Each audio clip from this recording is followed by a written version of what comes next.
informasi tentang program sekolah SDN Kalimantan Kidul Merupakan. Yang mana saya membuat program sekolah seperti ini ada hubungannya dengan hasil rapor pendidikan yang ada di sekolah kita. Rapor pendidikan punya kita itu yang warna merah itu literasi dan numerasi. Jadi perlu perbaikan untuk program literasi dan numerasi. Jadi supaya nanti tahun depan bisa meningkat.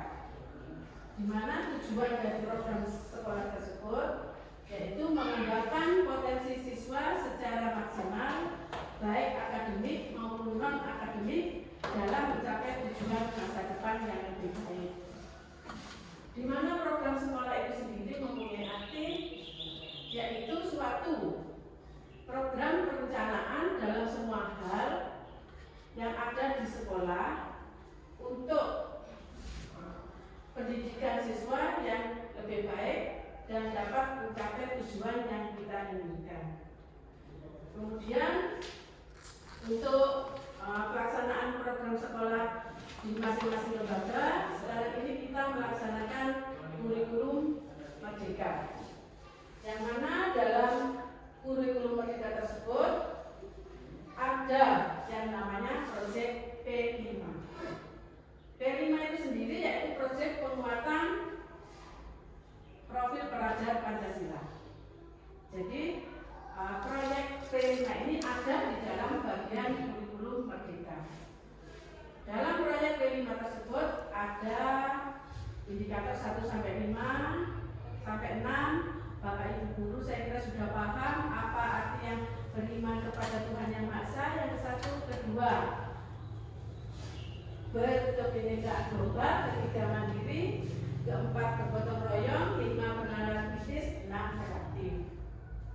Di situ anak-anak ditanamkan P5 baik secara pembelajaran maupun di luar kelas, bisa di dalam kelas dan di luar kelas. Jadi tidak hanya pembelajaran di dalam kelas seperti pembelajaran pemberian materi atau mengerjakan soal, jadi juga ada di luar kelas, misalnya anak-anak diajak menghasilkan suatu karya atau suatu produk, atau misalnya diajak bertanam toga. Jadi P5 itu harus betul-betul ditanamkan kepada siswa. Nah, setelah itu kurikulum Merdeka setelah dilaksanakan dengan betul di lembaga kita, maka program sekolah dapat digunakan untuk meningkatkan kualitas pendidikan serta membangun karakter siswa. Pendidikan dasar memang memegang peranan penting dalam membentuk fondasi pengetahuan dan karakter siswa. Program sekolah dapat diimplementasikan dalam program pembiasaan. Di situ ada salah satu program pembiasaan antara lain yang sudah kita laksanakan dalam sekolah kita, yaitu yang satu, berdoa sebelum dan sesudah pembelajaran dilaksanakan. Yang kedua, melaksanakan upacara bendera setiap hari. Dan yang ketiga, melaksanakan senam pagi setiap hari Jumat dan Sabtu. Yang keempat, program literasi dengan waktu 15 menit membaca buku sebelum pelajaran dimulai. Kemudian yang kelima, dilaksanakan mengaji dan istighosah bersama setiap hari Jumat Manis. Masih ada lagi yang tidak tercantum di situ, yang kita laksanakan pembiasaan-pembiasaan, yang mana pembiasaan di situ itu sudah ada yang masuk pada pendidikan akademik, ada juga yang non akademik. Kemudian apa kita melaksanakan pembiasaan seperti di atas? Itu bertujuan penerapan program pembiasaan tersebut untuk membentuk budaya baik. Jadi anak-anak dibiasakan melaksanakan kebiasaan-kebiasaan baik atau perbuatan baik, baik di lingkungan sekolah maupun di masyarakat. Kemudian selain pembiasaan, di sekolah kita juga ada kegiatan yang namanya ekstrakurikuler yang dilakukan di sekolah kita. Di antaranya yaitu pramuka yang kita laksanakan pada hari Sabtu, kemudian taktil yang kita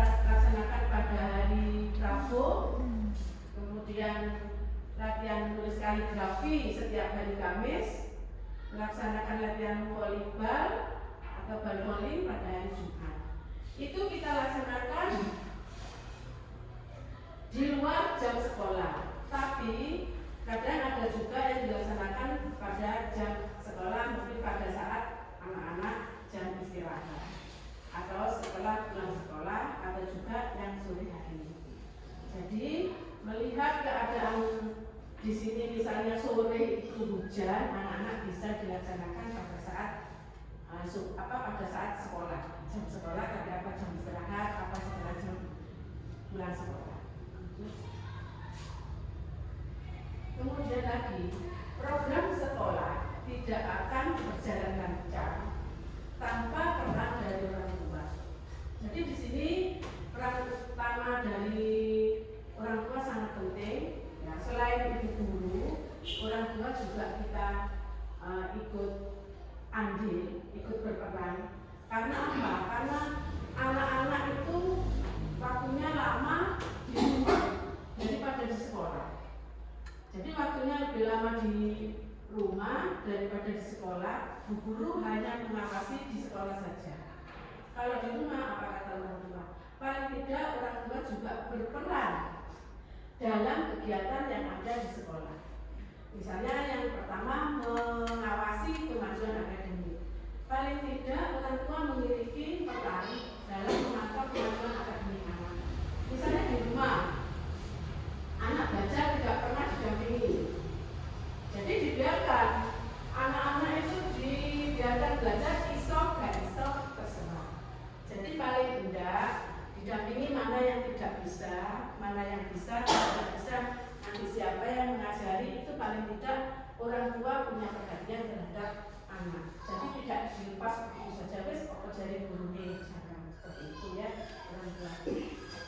Kemudian memberikan dukungan emosional atau motivasi kepada anaknya. Kemudian orang dapat memberikan dukungan emosional yang kuat kepada anak-anak mereka mencakup mendengarkan perasaan dan kekhawatiran anak. Misalnya gini, anak itu tidak bisa mengerjakan, kemudian malas belajar, pikir anaknya ada PR, tidak ada PR.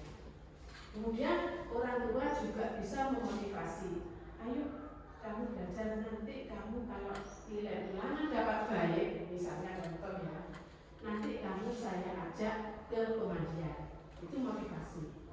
Kemudian lagi, nanti kalau juara 1 atau dapat juara di kelas, meskipun 1, 2, 3 gitu misalnya, nanti akan dapat hadiah. Nah, itu merupakan motivasi dari orang tua. Contohnya seperti itu. Mendorong kemandirian dan tanggung jawab. Anak bisa mengatur waktunya bermain, kemudian lagi waktunya belajar. Jadi anak tidak seharian, misalnya libur hari Minggu, tidak seharian bermain di luar. Jadi waktunya belajar kapan? Lupa. Waktunya untuk tidur, istirahat, lupa. Jadi orang tua harus bisa mendorong kemandirian dan tanggung jawab. Kemudian lagi misalnya dikasih tugas hari Senin, jadi tugas upacara, contohnya seperti itu. Karena dia merasa malu atau tidak sanggup atau gimana, akhirnya Senin tidak masuk. Nah, itu orang tua wajib memberikan dorongan supaya dia bisa percaya diri. Jadi punya tanggung jawab, kalau dikasih tugas ya harus masuk. Jangan sampai tidak masuk. Itu merupakan contoh dari yang nomor 3, mendorong kemandirian dan tanggung jawab pada anak. Jadi peran orang tua itu sangat penting sekali. Kalau tidak menghidupkan siswa, otomatis siswa atau anaknya itu akan seenaknya diri. Jadi tidak akan membantu belajar siswa baik di rumah maupun di sekolah.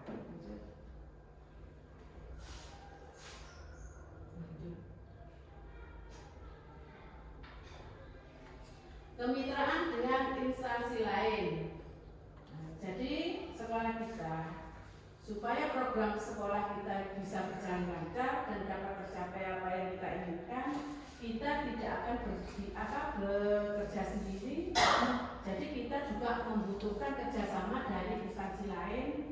Contohnya di sini juga dari bidang kesehatan, kita dapat anak-anak dapat imunisasi, dapat obat, dapat suntikan, dapat segala macam kesehatan. Jadi kita bisa memantau kesehatan anak dengan diawasi oleh dari puskesmas. Kita kerjasama dengan puskesmas. Jadi itu sangat penting sekali. Untuk yang kedua, bidang pengembangan nasionalisme dan patriotisme. Kita bekerja sama dengan pihak Polsek kecamatan, ya. Jadi mengatakan apa? Meningkatkan sifat kedisiplinan nasionalisme. Anak-anak bisa disiplin, contohnya pada saat upacara. Jadi baris itu namanya siap ya berarti siap. Namanya istirahat itu ya istirahat. Namanya hormat ya hormat. Tidak tangan disapu. Jadi anak itu tidak seenak dewe mengikuti upacara. Jadi kadang lagi Pak Polisi diminta bantuan untuk mengajarkan PBB ke anak-anak, baris berbaris yang baik gimana. Jadi kita punya kerjasama dengan pihak kepolisian. Dengan komite sekolah, ini sangat mendukung sekali dengan komite sekolah, di mana komite sekolah ini sangat berperan sekali ikut andil dalam kemajuan sekolah dan sangat mendukung program-program sekolah yang kita laksanakan selama ini. Sekolah memiliki komite, kita semuanya runding apa ada masalah apa, kita mesti membutuhkan suatu kerjasama dengan komite sekolah. Supaya apa? Supaya dalam meningkatkan kualitas belajar dan mutu sekolah kita bisa lebih berkembang. Tidak itu saja. Jadi ada masukan-masukan dari komite sekolah, kita wajib menerima. Kemudian yang keempat adalah pemerintah desa. Contohnya siswa kita dapat PIP. Nah, data itu biasanya ngambil dari pendataan orang tua. Data itu diambil dari desa. Jadi anak tersebut bisa mendapatkan PIP. Jadi bisa juga anak tersebut diikutkan dalam program PKH yang ada di desa. Tidak hanya PIP saja. Kalau kita saling kerjasama dengan pemerintah desa, bisa juga orang tua atau keluarga siswa mendapatkan KIS, Kartu Indonesia Sehat. Jadi bagi keluarga yang tidak mampu dari siswa kita bisa mendapatkan KIS dari pemerintah melalui pemerintahan desa. Jadi kita memang wajib bekerja sama dengan pemerintah desa. Lanjut. Mungkin hanya itu, mungkin masih ada lagi nanti kemitraan yang selama ini kita laksanakan, hanya kemitraan itu saja. Nanti bisa kita tambah lagi. Kemudian supaya proses pembelajaran itu bisa berhasil dan sukses, kita juga perlu peningkatan kualitas guru. Jadi selain siswa, guru juga perlu kita meningkatkan kompetensinya. Yang misalnya melakukan pelatihan guru. Contohnya sekarang kita sering fintech TIK, refleksi dan pendidikan, literasi, numerasi, fintech yang kita laksanakan itu termasuk pada poin yang pertama melakukan pelatihan guru. Nah, sekarang kita ikut workshop, seminar, kemudian yang kedua melakukan observasi kelas berkala. KS melaksanakan observasi ke kelas masing-masing. Jadi setiap guru diobservasi minimal 1 semester 1 kali. Jadi 1 tahun 2 kali itu minimal. Paling tidak itu ada yang 1 bulan sekali. Jadi 1 bulan sekali saya mengobservasi bapak ibu guru di kelas pada saat pembelajaran, paling tidak minimal 1 kali semester. Jadi paling tidak saya itu kadang 1 bulan sekali bisa. Ada yang melaksanakan seperti itu. Pokoknya ada target minimal 1 kali dalam 1 semester itu melakukan observasi kelas berkala. Untuk evaluasi kinerja guru, saya melakukan evaluasi kinerja guru yang telah saya lakukan pada bapak ibu guru sekarang hanya BMN. Kalau dulu ya ada BMN. Jadi kalau sekarang saya lakukan di BMN evaluasi kinerja bapak ibu guru. Pengembangan program sekolah. Jadi paling tidak program sekolah yang kita laksanakan supaya mengalami perkembangan. Jadi paling tidak kita itu harus mengevaluasi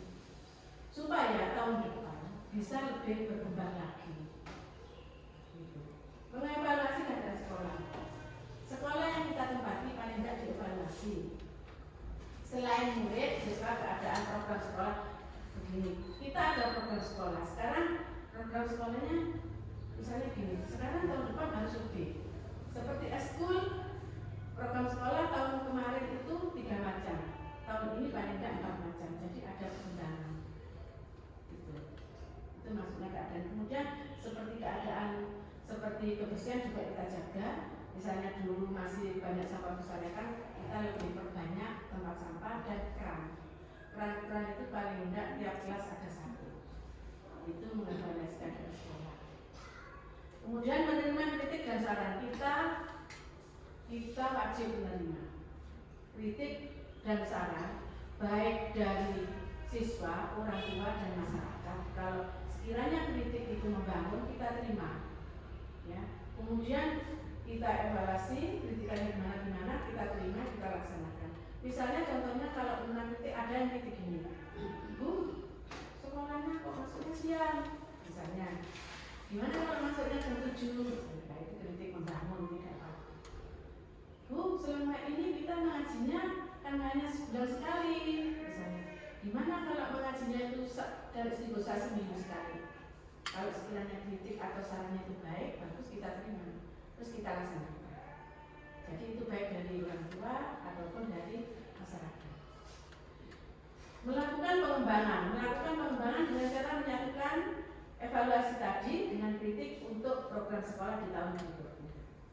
Jadi dengan evaluasi yang pertama dengan yang kedua kita padukan, ya. Jadi kita evaluasi kritikan dari masyarakat tadi kita rapatkan, kita evaluasi, sekiranya baik kita lanjutkan, kita tambah di tahun depan atau tahun berikutnya. Jadi demi kemajuan sekolah. Jadi program sekolah, jadi memang wajib kita evaluasi program sekolah saya sekarang seperti ini. Jalan bangga, kalau memang sudah kita jalankan dengan baik, kalau memang ada masukan-masukan lagi, ada penambahan program, kita terima. Kemudian kita laksanakan pada tahun berikutnya. Kemudian apa yang tadi saya sampaikan, untuk kemajuan sekolah kita, saya melaksanakan atau membuat program sekolah seperti tadi yang telah saya sampaikan kepada Bapak Ibu Guru. Untuk sesi yang terakhir, monggo Bapak Ibu Guru, ada yang dipertanyakan, saya persilahkan. Monggo bergantian. Monggo yang pertanyaannya, Bu Tutik, monggo. Jadi bertanya, jadi bagaimana solusi permasalahan dalam proses pembelajaran terkait upaya peningkatan numerasi?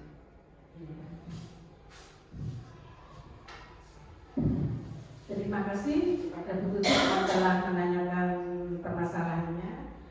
Memang ya, mengenai literasi numerasi ini sepertinya tidak asing, karena setiap lembaga mengalami seperti ini. Kendalanya kalau numerasi memang lebih sulit daripada literasi. Penerapannya seperti itu. Numerasi itu biasanya ya, memang anak itu sulit memahami. Kenapa? Karena kadang arahnya angel sih memahami numerasi. Sebetulnya kalau kita mungkin ya sering seri sama teman, buka-buka itu ya, pembelajaran numerasi itu supaya anak itu senang, kemudian selain senang itu mudah memahami, kemudian mudah mengingat, terus dia senang. Contohnya pada pembelajaran matematika misalnya, ada penghitungan perbandingan bilangan pecahan. Nah itu kayak sepertinya kan sulit ya pecahan itu menurut anak-anak. Ini kelas tinggi. Kemudian apabila kita bisa menerapkan pembelajaran tersebut supaya anak-anak senang dan cepat memahami, bisa mengerjakan, kita mungkin dengan bawa buah pecahan dengan macam-macam buah. Anak-anak senang sudah. Mungkin mengingat bisa bertahan lama. Sering ingat, maksudnya selalu ingat. Oh, dulu Bu Tutik buat kalau dibuat bilang pecahan, dipecah gini buat perbandingan. Nah, itu merupakan juga pembelajaran numerasi. Ya. Ada lagi misalnya contoh pembelajaran IPA. IPA itu anak-anak ada, misalnya ada tentang pembelajaran makanan sehat. Temanya makanan sehat. Sekarang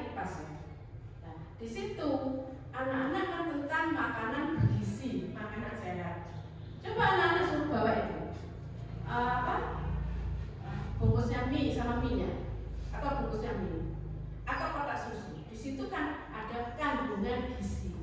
Nah, dengan melihat itu, anak-anak bisa melihat kandungan gizinya segini, vitaminnya begini. Nah, itu termasuk numerasi. Jadi kandungan seperti itu, anak-anak ya, numerasi itu seperti itu. Pasti ingat kalau kita tuh ada barang atau alat yang dibawa ke sekolah. Jadi sebetulnya itu permasalahannya tentang pembelajaran numerasi. Bisa juga misalnya tentang IPA itu air, juga air bisa. Kita dengan bawa gelas ukur. Gelas ukur itu kan ada milik, ya, ada ukurannya di gelas ukur. Kita bandingkan dengan botol yang langsung botol juga ada ukurannya milimeter. Botol aqua itu yang sedang itu 600 liter. Terus yang 600 ml. Terus kemudian yang kecil lagi 300. Itu nanti kita bandingkan dengan gelas ukur. Nah, itu anak-anak bisa pelajaran IPA perbandingan dengan menggunakan air. Nah, itu termasuk pembelajaran numerasi.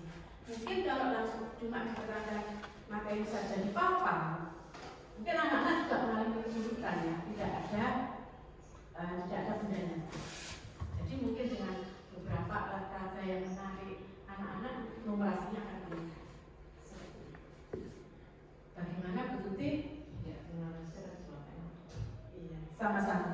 Kemudian lagi yang kedua, Bu Eti, monggo. Terima kasih sebelumnya.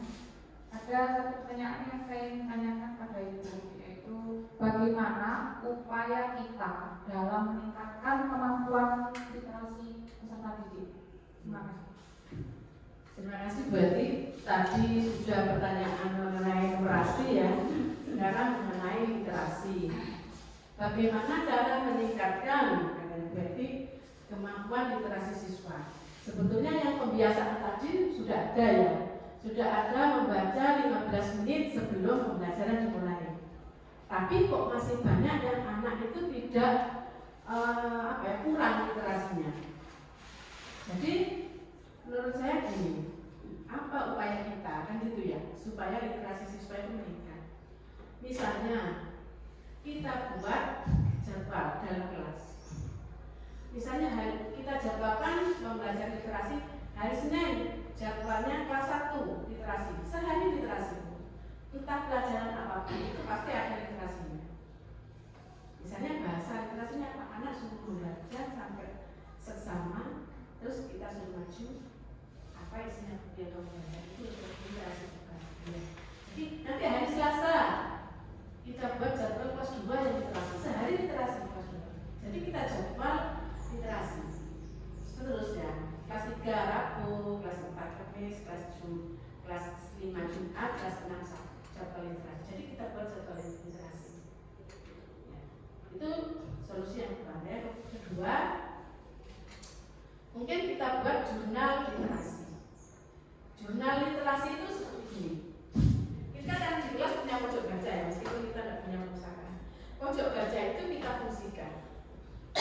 Setiap istirahat, anak-anak yang membaca, kita siapkan bukunya, namanya jurnal literasi, buku besar. Siapa yang telah membaca, ditulis. Anaknya sudah tulis sendiri. Tanggal berapa, hari apa, namanya siapa, yang dibaca apa, inti buku atau isi singkat lah, intinya apa yang dibaca dari judul buku. Jadi nanti setiap anak misalnya istirahat itu ada anak 3, berarti jurnal itu isinya hari ini 3. Nah, jadi kita tahu nanti isinya yang paling banyak namanya siapa, itu berarti anak itu yang aktif melakukan literasi. Jadi dengan membuat jurnal literasinya. Jadi di pojok baca situ disiapkan bukunya, anak jujur sambil kita pantau pada saat istirahat. Jadi baca. Atau misalnya suka itu kan berarti dengan sukarela dia. Atau dijadwal.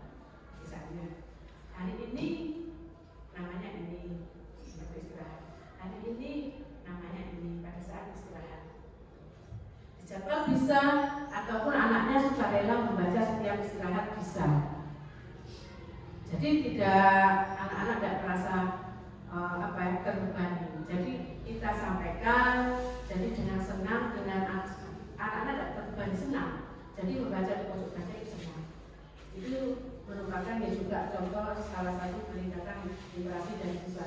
Ada kasus yang ketiga itu setiap semester kita adakan lomba menulis. Lomba menulis itu apa? Banyak.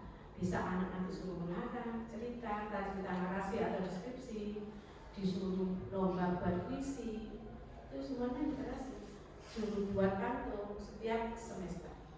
Kita lombakan, ya kita kasih hadiah sebagai motivasi dan dorongan kepada siswa. Nah itu merupakan upaya kita supaya ada peningkatan pada literasi siswa. Itu bagaimana Bu Eti seperti itu. Mungkin ada juga tambahan dari Bu Eti, monggo, atau dari guru yang lain selain yang saya sampaikan tadi. Tidak apa ya, kita akan tanya jawab di sesi yang terakhir ini. Terima kasih Bu Susi sudah menjawab pertanyaan saya. Saya kira jawaban Bu Susi tadi sudah cukup baik. Itu yang terima kasih sudah memberikan jawaban yang terbaik buat saya. Bisa saya praktekkan nanti di dalam ya. Semuanya sudah, jangan pas-pas saja. Semuanya bisa melakukan. Terima kasih Bu Eti. Jadi untuk yang barusan saya sampaikan bisa diterapkan di masing-masing kelas, ya. Saya harapkan seperti itu. Kemudian untuk yang terakhir ya, siapa mungkin ada yang bertanya lagi? Bu Rita, monggo sampaikan. Yang saya tanyakan, bagaimana cara sekolah meningkatkan peran aktif orang tua dalam proses belajar? Terima kasih. Itu aja. Terima kasih Bu Rita atas pertanyaan yang disampaikan. Bagaimana peran atau partisipasi aktif dari orang tua terhadap belajar siswa? Jadi dia ikut memantau. Ini. Jadi memang ada model orang tua siswa itu ada yang model cuek-cuek saja itu ada. Pokoknya sekolah itu ada. Tapi paling tidak siswa itu juga ikut berperan, partisipasi dalam belajar anak itu kan anaknya sendiri. Ya. Jadi kita itu dengan membuat orang tua itu sadar kalau dia itu sangat dibutuhkan oleh sekolah. Bukannya orang tua itu merasa tidak dibutuhkan. Diharapkan tidak seperti itu pikiran orang tua ya. Jadi kita itu meneruskan atau membuat hubungan komunikasi yang harmonis dan efektif dengan orang tua, supaya orang tua itu ada rasa kepedulian dan ada rasa kesadaran bahwa dia itu harus aktif dalam kegiatan sekolah, supaya program sekolah itu dapat berjalan dengan lancar, tidak ada kendala. Contohnya seperti ini, tidak ada memang orang yang tidak peduli. Kemarin misalnya ada kegiatan di sekolah kita, ada kegiatan pramuka, ditunjuk ikut kemah. Alasannya tidak punya sepatu, tidak punya pakaian pramuka. Nah, berarti dia tidak mendukung apa yang ada di kegiatan sekolah. Kemudian apa yang kita lakukan? Ya kita harus paling tidak kita mendekati orang tua tersebut. Alasannya apa? Kita panggil orang tua ke sini. Kalau misalnya tidak mau, kita datangi face to face sama orang tua. Apa kendalanya kok bisa berpikiran seperti itu? Pokoknya tidak boleh itu. Nah, ternyata di balik itu semua orang tua itu tidak punya sepatu, tidak mampu membelikan. Kita sebetulnya ada solusi, meskipun tidak beli, kalau hanya untuk lomba sebentar kan bisa kita carikan solusinya. Nah, jadi komunikasi itu yang paling penting dengan orang tua. Jadi kalau tidak ada komunikasi yang harmonis, memang sulit kita akan tahu duduk permasalahannya. Contohnya lagi memang gini, anak itu sering terlambat di dalam kelas, dimarahi sama gurunya. Tiap hari terlambat dan lagi setiap ulangan dapat jelek. Setiap ulangan dapat 4, 3. Kita marah, anaknya kita tanya kenapa, tidak jawab. Anaknya satu mungkin malu atau lagi dia takut pada gurunya. Caranya gimana? Ya kita komunikasi dengan orang tua. Kita kan tidak tahu apa duduk masalahnya kok dia sering dapat jelek. Akhirnya kita datangi orang tuanya, ternyata si anak ini ibunya sakit, tidak bisa kerja, bapaknya tidak ada. Ternyata dia bekerja di warung, ikut warung, namanya warung kan bukanya non-stop. Jadi dia ikut warung setelah pulang sekolah sampai malam, sehingga pagi sering terlambat, sering nggak belajar, jadi pulangnya nunggu tutup warungnya. Nah itu yang perlu kita komunikasikan dengan orang. Kalau kita tidak tahu, kita marah sama anak tersebut. Kalau kita tahu alasannya seperti itu, kita akan bisa memberikan solusi atau jalan keluar gimana baiknya supaya anak ini tidak pelajarannya tidak ketinggalan. Seperti itu. Gimana pemerintah? Sudah cukup. Sudah cukup. Terima kasih. Kalau sudah cukup, mungkin dari Bapak Ibu guru ada lagi yang ditanyakan? Gimana? Sudah. Karena sudah tidak ada pertanyaan, maka presentasi pada program sekolah SDN Kaliboto Kidul keempat saya akhiri. Akhirul kalam. Wassalamualaikum warahmatullahi wabarakatuh. Waalaikumsalam warahmatullahi wabarakatuh.